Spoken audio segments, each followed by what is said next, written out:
자, 금요일 강의 시작하겠습니다. 안녕하세요. 내일은 수업이 없습니다. 토요일은. 자, 그리고 추가된 최신 판례 보시면 제가 이순환 때까지는 정리를 다 해드렸고 그거 이유입니다. 그거 이유 판례인데 자, 3페이지를 보시면 001번 그냥 전원합의체가 하나 나왔는데 올해 1차 객관식은 내일이네요. 바로 나올 겁니다. 바로 나올 건데 이게 지금 한 달 전 판례라서 그냥 음영 부분으로만 정리하시면 될 것 같아요. 기존에 있는 교재에서 이 부분만 정리하시면 됩니다. 채무자가 시효 완성 후 채무를 승인한 경우 시효 완성 사실을 알고 그 이익을 포기한 것으로 종래 추정했었죠. 종래 추정했는데 소수설이 있었단 말이죠. 이거 지금 처분행인데 그걸 지금 포기 추정을 해버리면 어떡하냐 있었는데 결국 판례가 바뀌었어요. 추정할 수 있는지 여부 소극 안 된다라는 겁니다. 자, 결론만 알아주시면 될 것 같고 그래서 쭉 내려와 보시면 동그라미 1번에 있죠. 알고 있음을 전제로 하는 의사표시다. 이유인 즉슨 시효익 포기의 법적 성질만 잘 기억해 주시면 돼요. 지금 말씀드린 바와 같이 처분행위입니다. 이게 승인과 다르죠. 중단 사유인 승인과 달리 처분행위니까 당연히 알고 처분하려는 의사가 있어야 되잖아요. 그러니까 당연히 알고 있음이 전제가 된다라는 점. 그래서 동그라미 2번에 승인과 구별되는 거 아니냐 이렇게 얘기를 하고 있습니다. 그러니까 종래 빌드업을 계속 해놨죠. 어떤 의미냐면 완성 후 일부 변제를 빌드업을 어떻게 했냐면 최근 2020년 이후 판례들이 이런 얘기를 합니다. 완성 후 일부 변제를 했어요. 그렇죠? 일부 변제라고 하는 건 대표적인 중단행위로서의 승인, 포기 행위로서 지금 보여지는 건데 종래 이런 얘기를 했죠. 완성 후 일부 변제라고 하는 사정만으로 이걸 시효이익으로 볼 수는 없다 그랬습니다. 왜냐? 중단 사유로서 승인은 단순 관념의 동지, 관리 의사만 있으면 되고 소멸시효 완성이익의 포기는 처분 행위로서 처분 의사가 필요한데 처분 의사를 쉽사리 단정할 수 없다라는 겁니다. 그럼 그렇게 빌드업을 해놨으면 요거도 이제 어찌 보면 일맥상통하는 거죠. 그러니까 알고 포기한 것으로 더더욱 추정할 수는 없겠다. 그런 빌드업을 조금씩 해왔고 자, 동그라미 3번입니다. 요거 한 번만 천천히 읽어보실까요?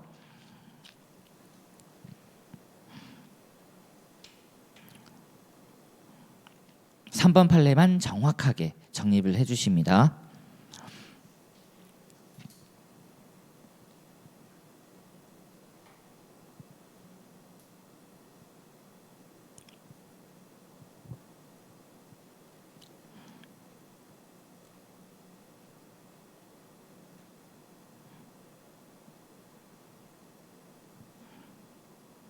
계속 승인과 비교하죠. 자, 종래 이런 게 있었습니다.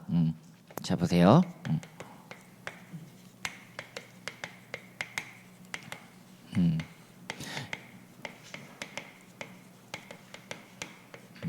포기로 단정을 안 하잖아요. 그러니까 이게 기존의 판례가 있었던 겁니다. 이유인즉슨 포기가 되려면 이건 처분행위다. 그러니까 처분 의사가 필요하죠. 이 얘기를 지금 하고 싶은 거예요. 처분 의사가 있어야 된다는 점. 그러니까 CF가 걸려주는 거죠. 만약에 완성 후 일부 변제를 했는데 처분 의사가 없다 그러면 이건 중단 사유 승인은 변론으로 한다. 이 얘기를 하고 싶은 거죠. 그러면 볼 수 없다. 그럼 여기에 이제 그러니까 똑같이 얘기해야 됩니다. 이렇게 빌드업이 됐었던 것 같아요. 빌드업이.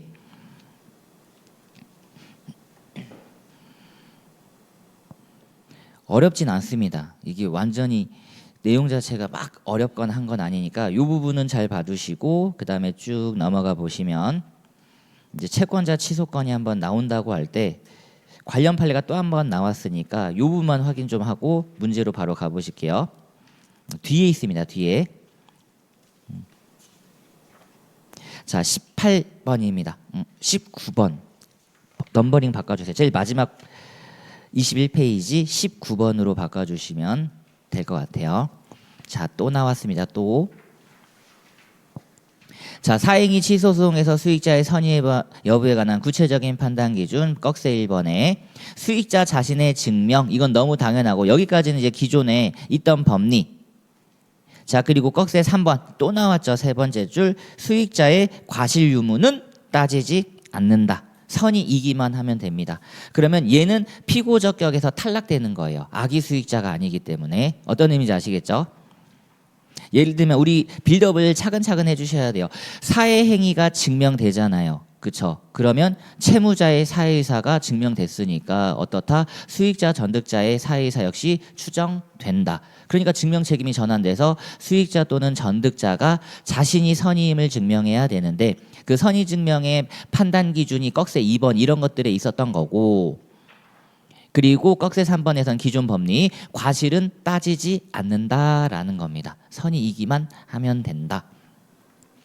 그래서 수익자가 자신의 선의를 증명하면 이제 전득자한테 피고적 격을 잡아야 되고, 반대로 전득자가 자신의 선의임을 증명하면 수익자인 악의를 잡고 들어가는 거고, 또는 수익자 전득자 싹 다 악이라면요 아무나 골라잡아 데려가면 되는 거죠.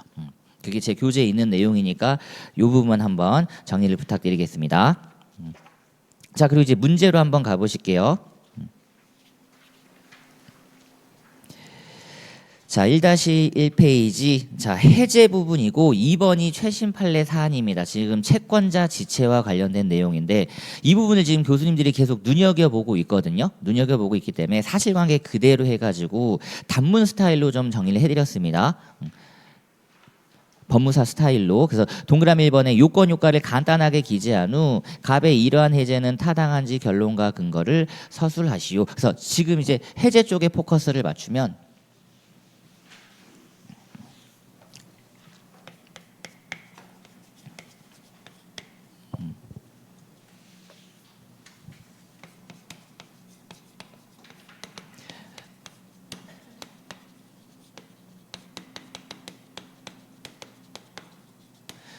얘는 학습을 해두셔야 됩니다. 자동 해제 실권 조항. 계약금은 변론으로 하고 중도금 미지급은 자동 해제되는 게 맞고, 시험을 얘를 준비하시면 되겠네요. 최신 판례로도 다시 한번 나왔죠. 원칙 안 됩니다. 이거 동의항 차단해야 돼요.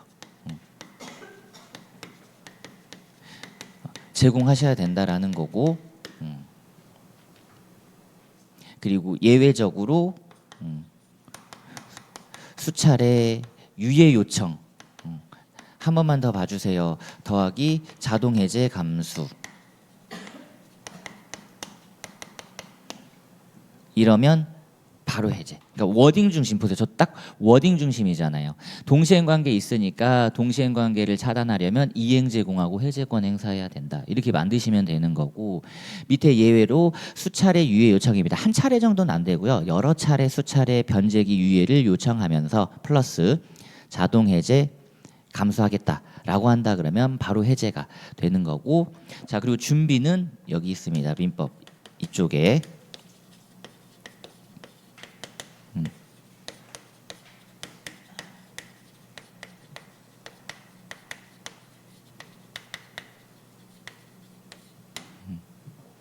얘는 올해 준비를 한번 하시고, 두 가지를 좀 포커스에 맞추시는데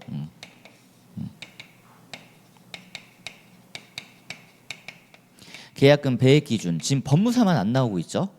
계약금 배액 기준 약정 계약금의 배액이다. 실제로 지급받은 계약금의 배액이 아니다. 약정 계약금의 배액이고, 자, 그 다음에 요겁니다. 이게 최신 판례로 또 나왔어요.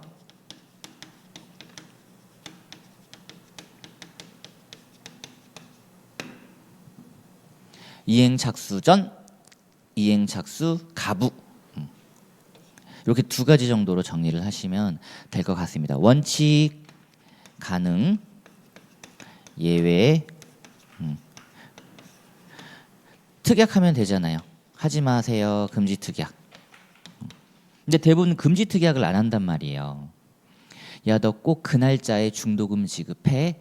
그 전에는 안 돼. 라고 금지 특약을 잘 안 합니다.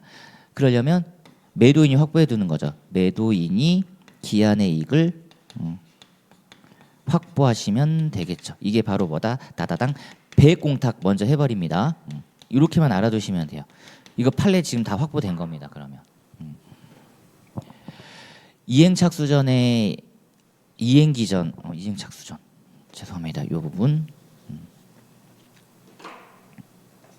이행기 이걸 중도금 지급 기일로 보시면 돼요.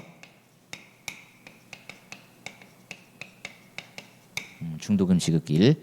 중도금 지급기일 전 이행기 전에 이행 착수. 왜냐면 중도금 지급이 이행 착수니까 대표적으로 원칙 가능하지만 금지 특약하시면 안 되고 이건 대부분 안 할 거니까 매도인이 이미 배액 공탁을 했다. 그래서 요거 잘 봐두시고 그리고 이제 법정 해제잖아요.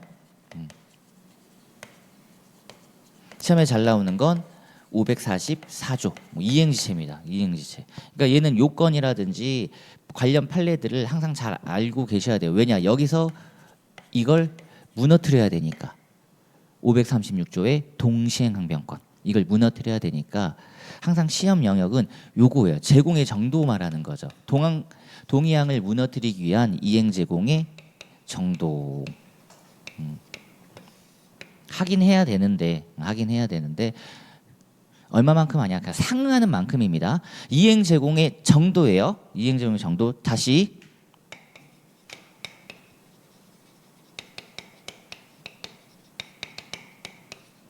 이행 제공은 계속돼야 되는 게 맞습니다. 계속되는데 정도예요. 정도. 어느 정도로 계속해야 되는가? 상응하는 만큼 이런 얘기 하잖아요. 그러니까 일부 서류를 미비해도 된다 그런 얘기예요. 왜냐 잔금을 미지급하고 있는데 매도인이 서류를 다 제공할 필요는 없죠. 나도 일부 서류는 미비하겠다. 그리고 이제 제공의 정도는 이거를 말하는 겁니다. 예를 들면 상당 기간을 지정해 주잖아요. 요건 중에 하나가 있죠. 상당 기간.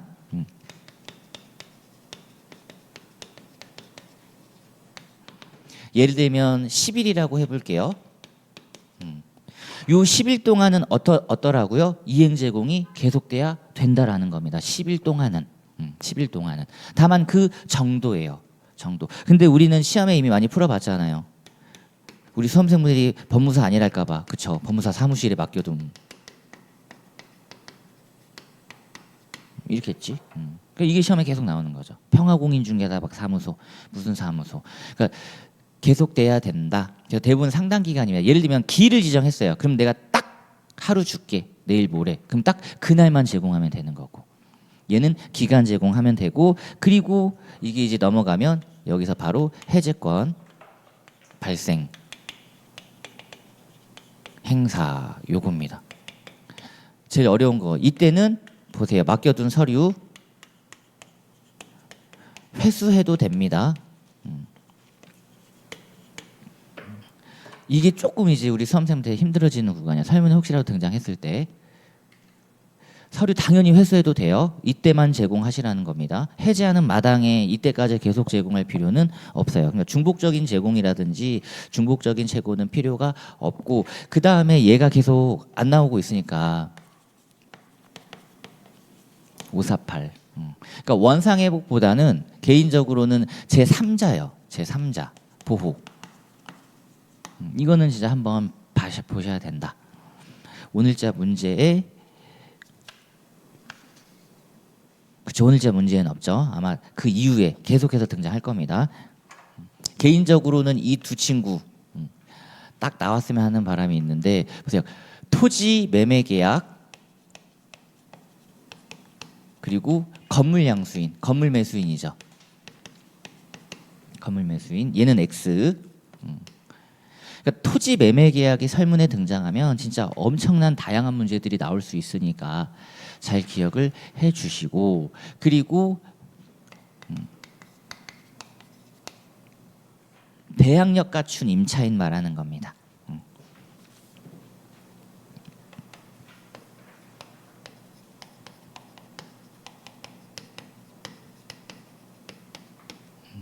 대항력 갖춘 임차인. 자, 그래도 우리는 해제권을 좀 또 뽑아내야 되니까 혹시라도 신의칙 얘는 사정 변경 사정 변경. 타 영역은 나와요. 법원 행시도 그렇고 나오지만 법무사는 살짝 보류하는 경향이 있습니다. 대부분 이걸로 끝내려고 하고요. 그래서 사정 변경 쓸 수 있어야 됩니다. 현저한 사정의 변경이 있어야 되고 여기서 말하는 사정이라 함은 개인의 주관적인 사정이 아니라 계약의 기초가 된 객관적 사정을 말한다. 그래서 항상 등장하는 거 이런 거 진짜 많이 등장하잖아요. 시가 변동 그리고 건축 제한 가장 많이 나오는 거죠. 왜냐하면 얘네들은 담보 책임까지도 갈 수 있단 말이에요. 건축 제한은 법률상 제한이니까 법률상 제한, 담보 책임, 법률 착오죠. 법률 착오. 그러니까 담보 책임까지 갈 수 있어요. 담보 책임까지.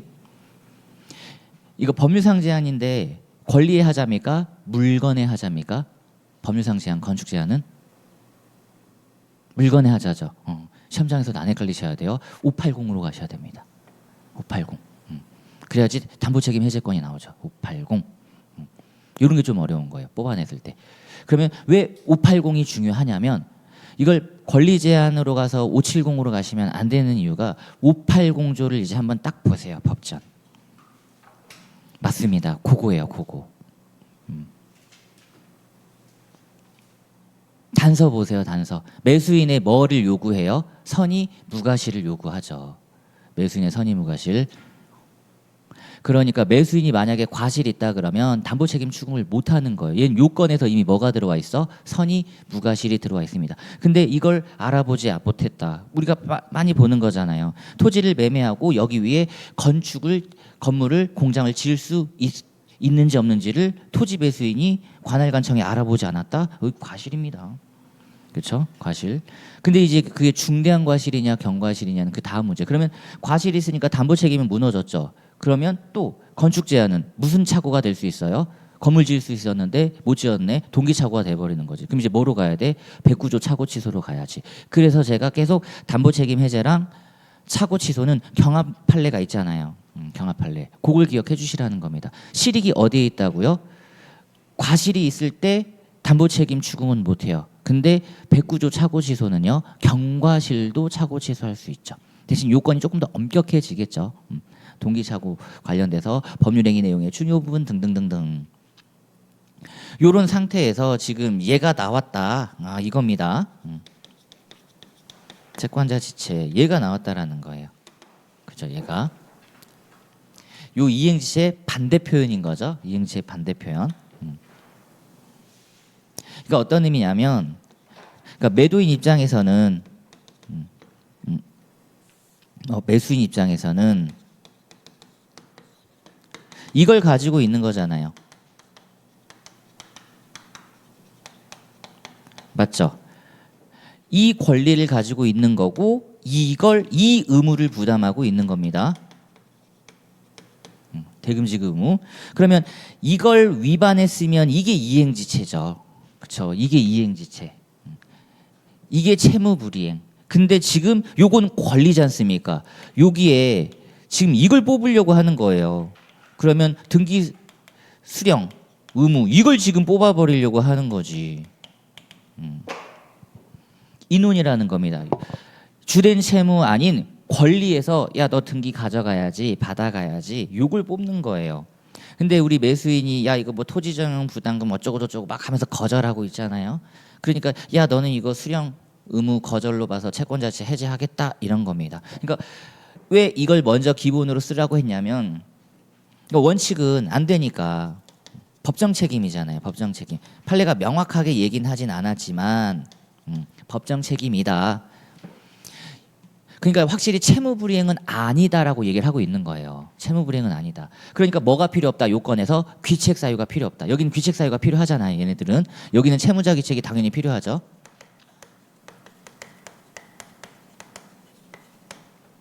근데 여기서는 권리자이기 때문에 채권자의 귀책 사유는 요구되지 않아요. 그러니까 뽑아내야지. 그러니까 귀책 사유를 뽑아내야지. 그래서 예외를 판례가 언급하고 있습니다. 요것만 따져주시면 된다라는 거예요. 요 부분만 잘 써주시면 두 가지가 있었던 거죠. 약정하면 상관없습니다. 이건 사적 자치니까. 그럼 이건 또 개별 약정으로 의무가 뽑히는 거잖아요. 그죠? 개별 약정으로. 근데 얘는 문제되지 않아요. 얘는 문제되지 않는데 약정이 없다 그러면 와 이제 이걸로 뽑아내야 돼. 신식으로 뽑아내야 돼요. 요 워딩을 이제 차근차근 보셔야 된다라는 겁니다. 신의칙상 수령 의무를 뽑을 수 있는 거고 예를 들면 계약 유지, 달성 이런 단어가 나와야 돼요. 목적 불가분, 계약 목적 달성의 불가분 막 이런 표현, 계약 유지 목적 그런 게 나와야 됩니다. 즉 어떤 느낌이냐면 판례가 이걸 지금 뽑아내려고 하는 거예요. 주된 채무, 신의칙상 주된 채무를. 왜냐하면 여기서 말하는 요 채무는 주된 채무잖아요. 우리도 이미 알고 있죠. 부수 채무 불이행으로는 약정이 없는 한 해제가 안 돼요. 근데 여기는 지금 약정이 있다 그러면 그게 주된 채무든 부수 채무든 문제되지 않은데 신의칙으로 뽑아내려면 최소한 주된 채무급으로는 뽑아내야 되는데 사실 신의칙으로 우리가 그동안 뽑아냈을 때는 대부분 부수 의무를 많이 뽑아냈어요. 맞죠? 신식으로 뽑아낼 수 있는 건 부수 의무인데 지금 주된 채무를 뽑으려고 하니까 판례가 이 표현을 명확하게 안 하고 있다라는 겁니다. 그래서 워딩이 조금 더 어려워지고 있는 거예요. 자, 1문의 1과 1문의 2를 차례대로 가보겠습니다. 자, 갑은 엑스토지에 관하여 매매 계약을 체결하였고 소유권 이전 등기를 마쳤습니다. 1번. 자, 갑은 을에게 엑스토지를 10억 원에 매도하는 계약을 을과 체결하였고 이 사건 매매 계약에 따라 갑은 대금 지급일인 2017년 10월 20일 엑스토지에 관한 소유권 이전 등기에 필요한 서류 일체를 가지고 A 법무사 사무실에 갔으나 끊고 보세요. 지금 이행 제공했죠. 을은 A 법무사 사무실에 나타나지 않은 채 전화로 잔금 지급기일을 한 달 정도 미루어 줄 것을 요청했다. 자, 이에 갑은 일주일 뒤인 2017년 10월 27일까지 대금을 지급하지 않으면 끊고 보세요. 일주일간 시간을 더 준 거죠. 별도의 조치 없이 이 사건 매매 계약은 해제될 것이라는 의사표시 형광펜입니다. 요거 이제 뽑아내실 수 있겠죠. 지금 아까 제가 말씀드렸던 이제 얘는 지우고 요 부분만 또 한번 볼게요. 그러니까 이미 왜 이런 게 중요하냐면 이전에 변제기가 이미 도래했잖아요. 그쵸?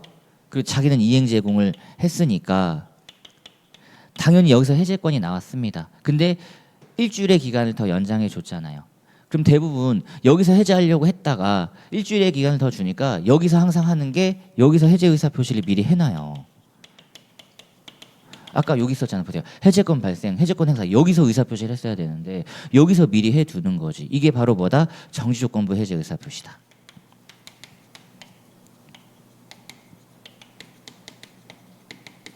미리 해두는 거죠. 대부분. 그러니까 상당 기간 지정을 해두면서 나는 계속 사무실에 맡겨둘 거니까 이때까지 안 하면 별도 해제 의사 표시 없이 해제 간다잉 라고 요렇게 얘기합니다. 별도 조치 없이 해제될 것이라는 의사를 언제 표시했다? 보세요. 미리 표시한 거죠. 미리. 그러니까 정지조건부 해제 의사 표시입니다.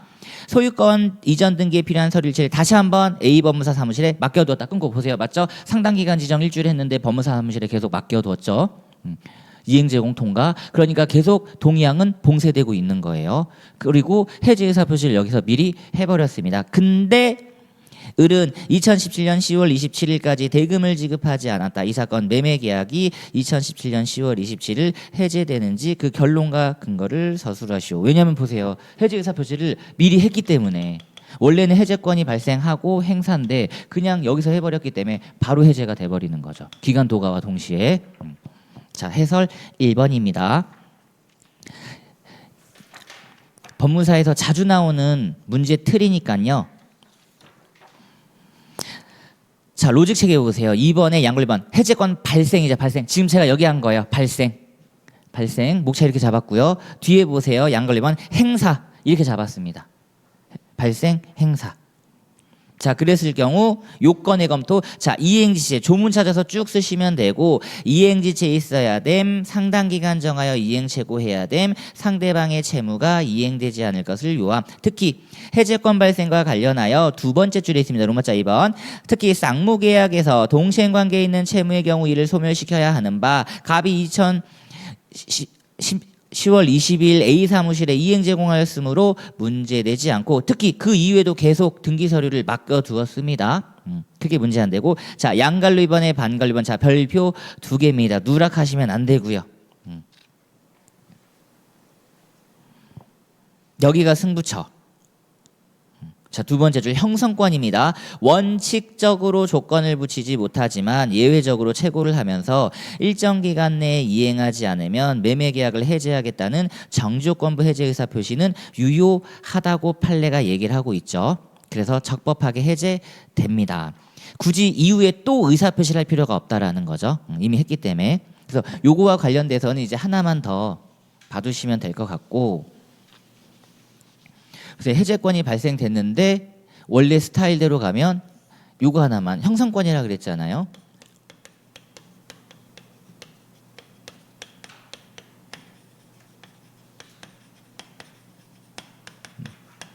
요거 실효의 원칙 요 쟁점 하나만 또 살포시 알아두세요.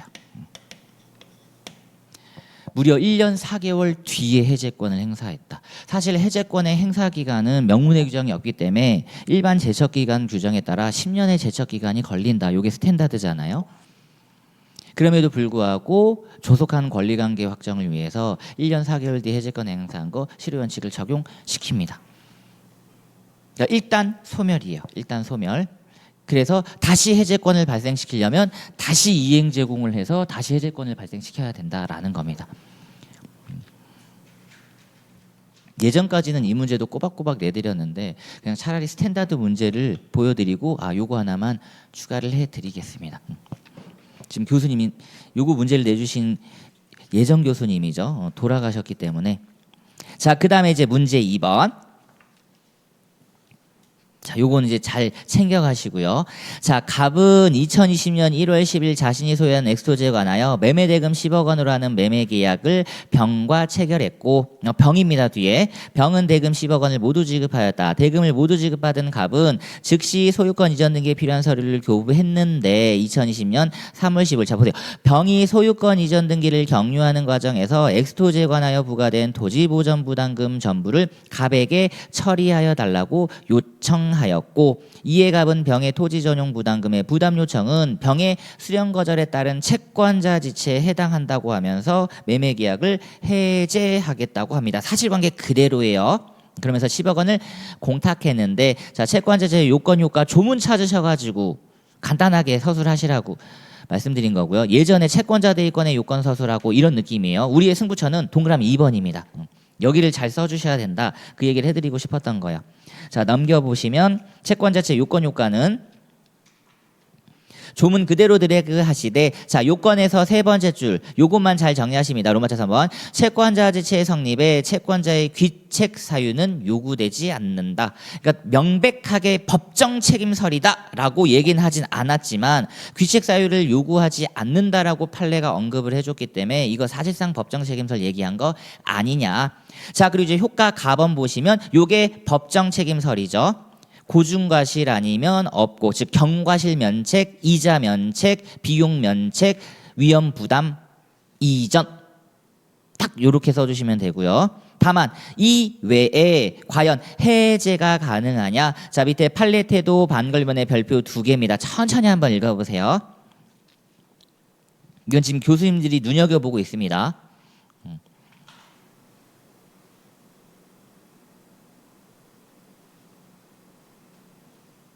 기준 판례로도 선정된 거기 때문에 민법 교수님들 기본서에 다 들어가 있다고 보시면 되는 거죠.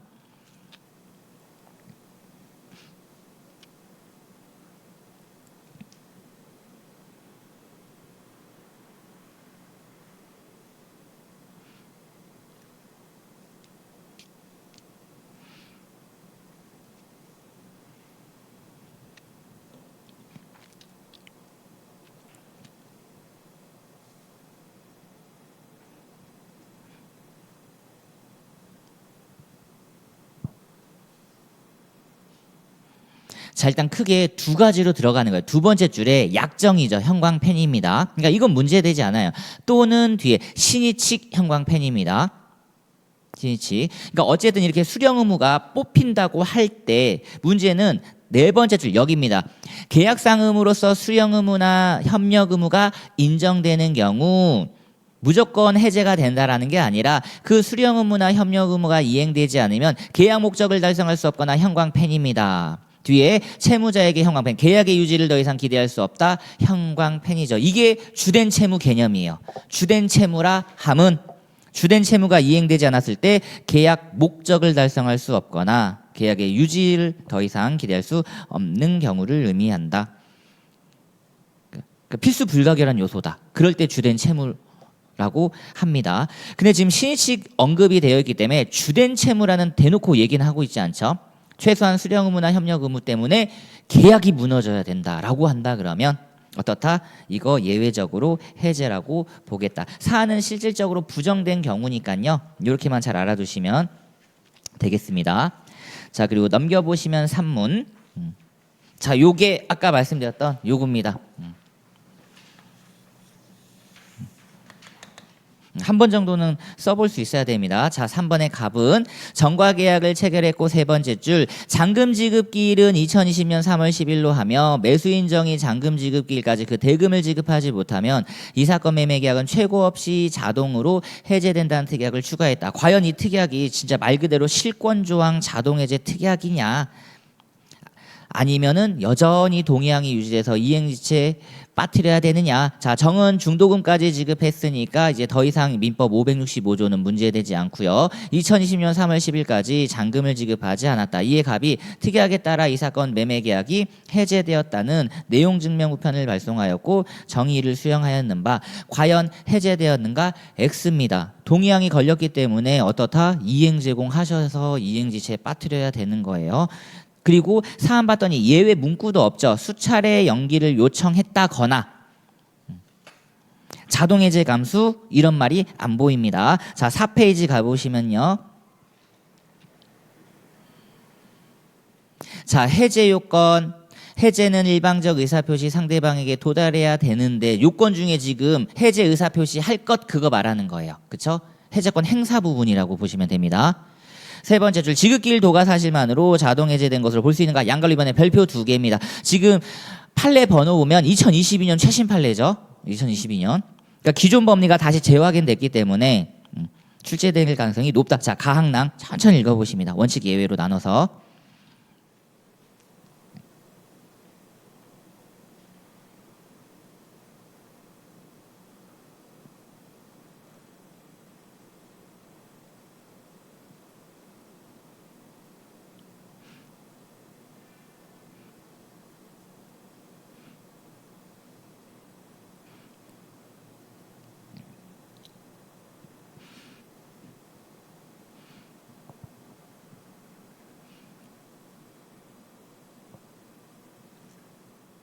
사안 포섭을 나항도 꼭 해주셔야 돼요. 사안 봤더니 실효 특약도 없고 해제 감수 약정 이런 거 안 보인다.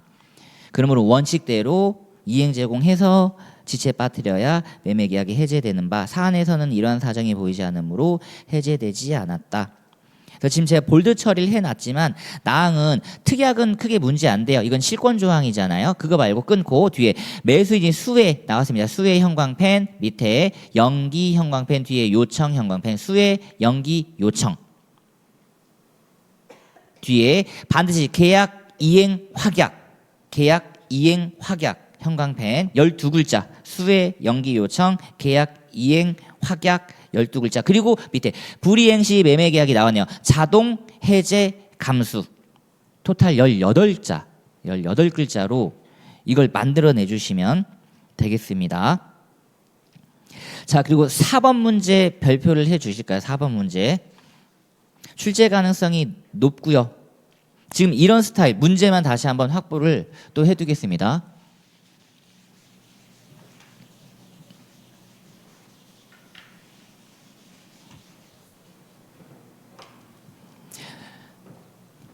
아까 말씀드렸던 해제와 취소의 경합인데 첫 번째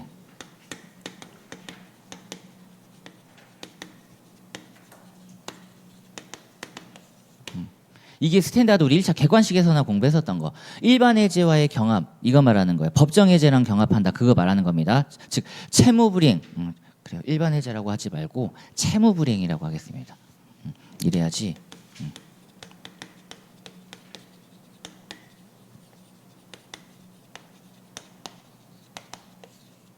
이런 건 1차용. 1차용. 지금 우리가 2차로 가려고 하는 건 바로 이 부분. 아까 말씀드렸던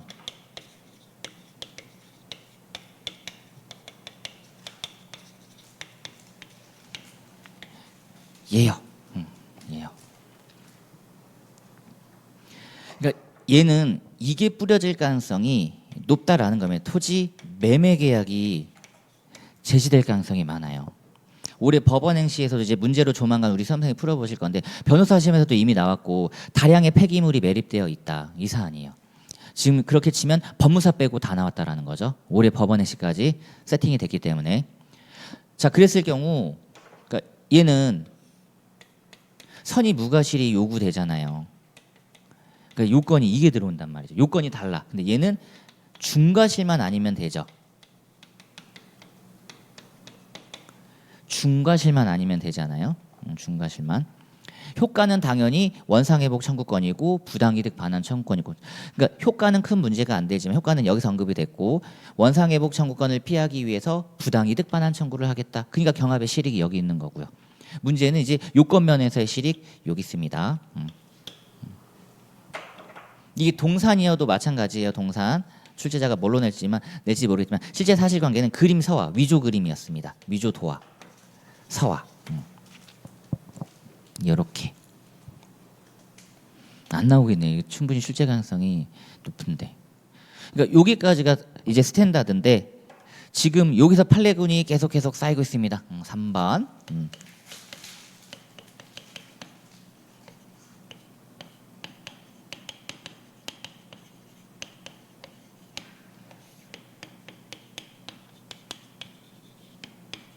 여기요. 이렇게죠. 이렇게 증여. 그랬을 경우 제가 최신 판례 나눠드렸었잖아요.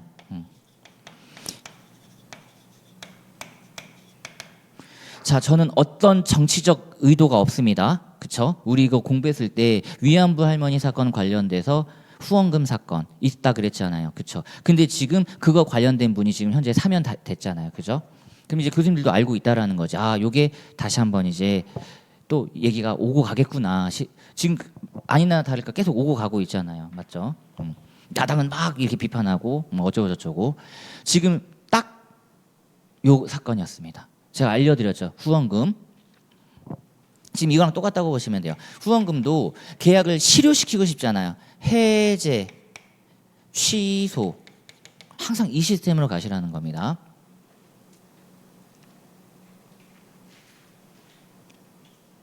그러면 해제도 두 가지가 있잖아요. 일반 증여면, 부담부 증여면. 부담부 증여면 얘는 매매랑 똑같으니까 이걸로 가시면 돼요.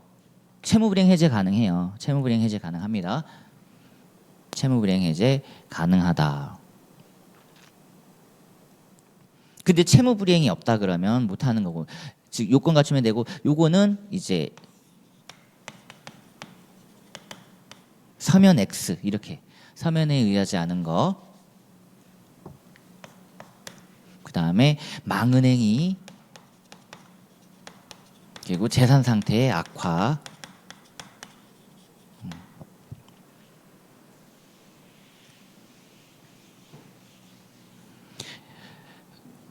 그래서 혹여 서면의 경우 서면은 해제 안 되고요.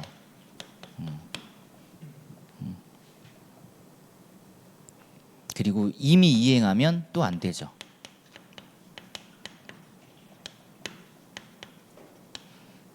해제 X. 해제권 행사에 영향을 미치지 않습니다. 진짜 548조의 특칙이에요. 그러니까 특수해제라고 하는 거지. 특수해제. 그러면 어떤 거밖에 안 되냐? 얘밖에 안 되는 거예요. 근데 이게 동기입니다. 동기.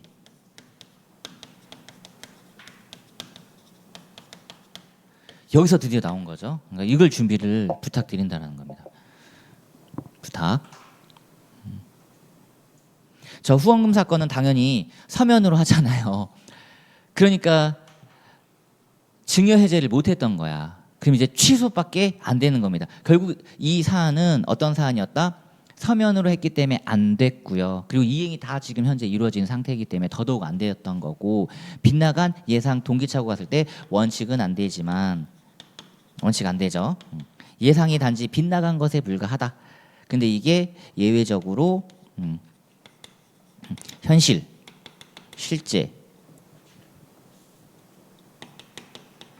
인식과 불일치가 나와버린 거지. 그럼요, 돈은 계속 쓰이고 있는 거니까. 내가 과거에 후원을 했다 하더라도 그 돈이 지금도 계속 쓰이고 있는 거잖아요, 그쵸?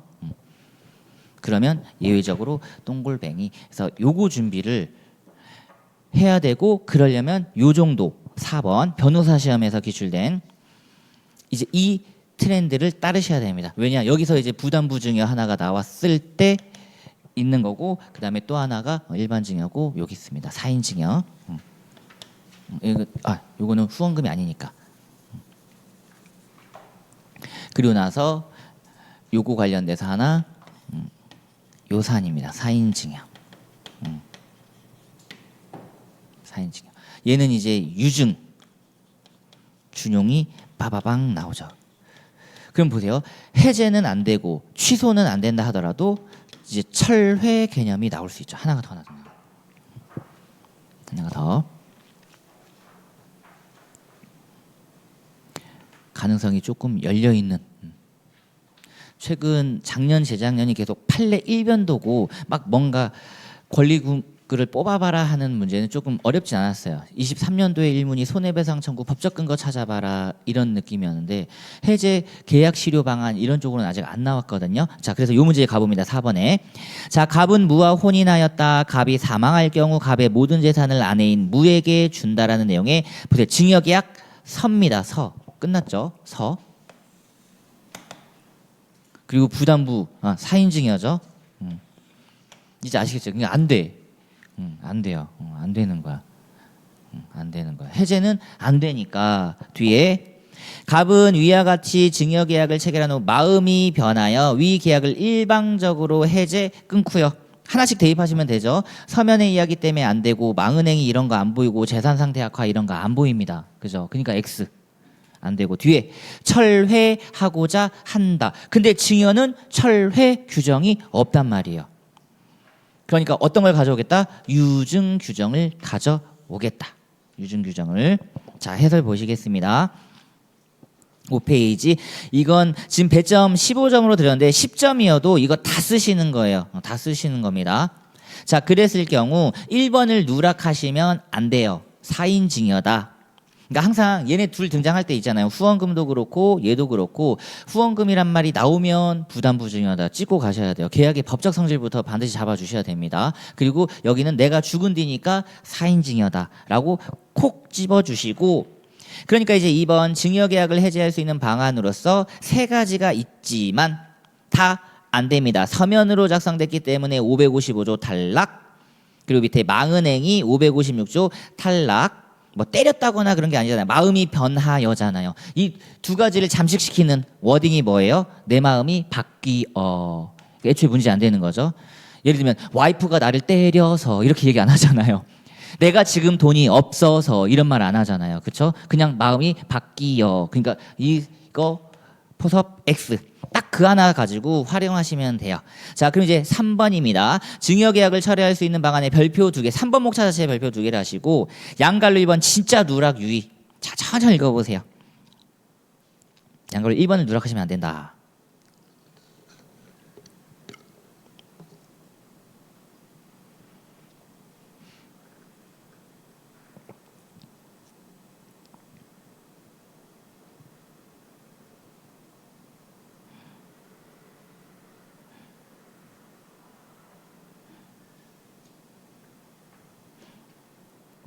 딱 워딩 2개, 상대방 없는 단독행위다, 하나는 계약이다, 이런 말이죠.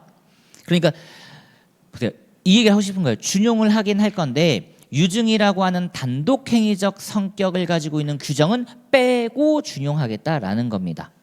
그래서 양갈로 2번에 자, 나번 읽어볼게요. 사인증여는 위에서 본 바와 같이 성질이 다르지만 어떻다? 효력이 발생하는데 사망으로 인하여 효력이 발생하는 무상행위로서 실제적 기능이 유증과 다르지 않으므로 효력 발생, 기능이 같다라는 거예요. 언제? 죽은 뒤에 효력이 발생한다 라는 점에서는 기능이 같다. 그러니까 죽기 전에 철회할 수 있다 이런 말이 나오는 거잖아요. 죽기 전에 철회할 수 있다. 따라서 세 번째 줄, 증여자가 사망하지 않아 사인증여 효력이 발생하기 전임에도 사인증여가 계약이라는 이유만으로 법적 성질상 철회가 인정되지 않는다고 볼 것은 아니며 이러한 사정을 고려하면 특별한 사정이 없는 한 유증철회에 관한 제1108조 제1항은 어디에도 사인증여에도 준용된다라는 겁니다. 그러므로 어떻다? 철회로 사인증여 계약을 해소할 수 있습니다. 효력 발생 전 할 수 있는 거 철회. 이거 만약에 조금 더 내용 답안을 좀 고급스럽게 만들 거면요. 철회 개념을 써주시라는 거예요. 철회는 뭐다? 효력 발생 전. 젖은 거죠. 효력 발생 전. 철회가 효력 발생 전에 하는 거. 그러니까 취소랑 구별이 되죠. 해제랑도 구별이 되는 거고 취소 해제는 효력 발생 이후에 하는 것. 철회는 효력 발생 전. 효력 불발생, 효력을 원하지 않는 일방적 의사표시. 그러므로 철회 개념을 써서 충분히 가능하답니다. 확실히 민소와 달리 민법적으로 들어오니까 판례가 조금 더 많이 보이죠. 판례가. 지금 3번 이거 다 판례 워딩이에요. 판례를 제가 목차 구성으로 쪼갠 겁니다. 근데 이게 쉽지 않을 거니까 판례 워딩만은 잘 기억해 주세요. 민법은 지금 제가 볼드 처리해 드린 부분은 반드시 답안지에 꼭 옮겨 적을 수 있어야 되고 조문도 정확하게 힘드시더라도 기재를 꼬박꼬박 해주셔야 되겠습니다. 자, 그리고 잠깐 쉬었다가 이제 이문으로 들어가 보도록 할게요.